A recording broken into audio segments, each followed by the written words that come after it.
প্রবাসে থেকে যখন নিজের পরিবারদের জন্য খুব মন খারাপ লাগে, যখন সেই মন খারাপটার মধ্যেও যখন কিছু কিছু জিনিস খুব আনন্দ দেয় এবং সেটা সেইখানে প্রবাসে থাকাকালীন মানুষদের থেকে পাওয়া যায়, তো সেটা খুবই একটা আনন্দের বিষয়। সেটাই আপনাদের সাথে আমি শেয়ার করতে চাই। হঠাৎই সন্ধেবেলা এই একজন আমার যে অ্যাপার্টমেন্টে থাকি তার ঠিক অপোজিট রুমে একজন বেল টিপে আমাদের এই প্যাকেটটি দেন এবং কী আছে সেটাই আপনাদের দেখাবো। একটা চানাচুরের প্যাকেট, একটা মিষ্টির প্যাকেট এবং আরেকটি জিনিস যেটা আমার জন্য, আমি তো খুবই অবাক হয়েছি যে এটা উনি আমাকে দিয়েছেন, এই চুড়িদারটা।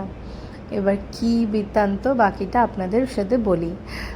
যিনি দিয়েছেন উনি হচ্ছেন দীপায়নের অফিসে কাজ করেন, সিনিয়র। উনি অনেকটাই বড়, আমাদের ডিপার্টমেন্ট আলাদা, তো যেহেতু একই অফিসে কাজ করে চেনা জানা আগে থেকেই ছিল।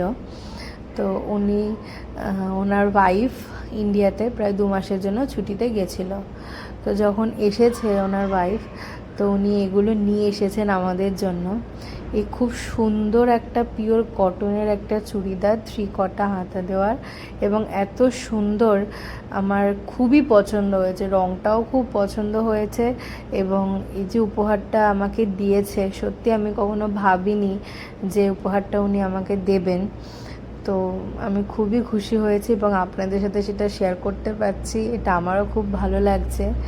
আমার সামনে পুজোই, আমি তো ইন্ডিয়াতে এই মুহূর্তে যেতে পারবো না, তো নতুনও একটা জামা কাপড়ের পাওনাও হয়ে গেল। আমার মা আমাকে পাঠিয়েছে অবশ্য, আগে যখন ইন্ডিয়াতে আসা তখনই আমাকে আর আমার বরের জন্য দিয়েছে, কিন্তু এটা ওনারা আমাকে দিয়েছেন। আমি সত্যিই খুব খুশি হয়েছি এতে। এই ভালোবাসাটা খুবই মূল্যবান আমার কাছে। আরও একটা জিনিস দিয়েছেন, সেটাও আপনাদেরকে দেখাবো। তার আগে এটা আমি গুছিয়ে রাখি, যে আলমারিতে তুলে রাখবো, পুজোর সময় বার করব। আরেকটা জিনিস হচ্ছে, এই হচ্ছে মাটন বিরিয়ানি, উনি নিচে রেঁধে ওনার ওয়াইফ আমাদের দিয়েছেন। এতটা ভালো খেতে হয়েছে, তো এই আনন্দটা বলুন। তো এটা আনন্দ হওয়ার কথা না প্রবাসে থেকে, তা আপনার সাথে শেয়ার করা আমারও খুব ভালো লাগছে।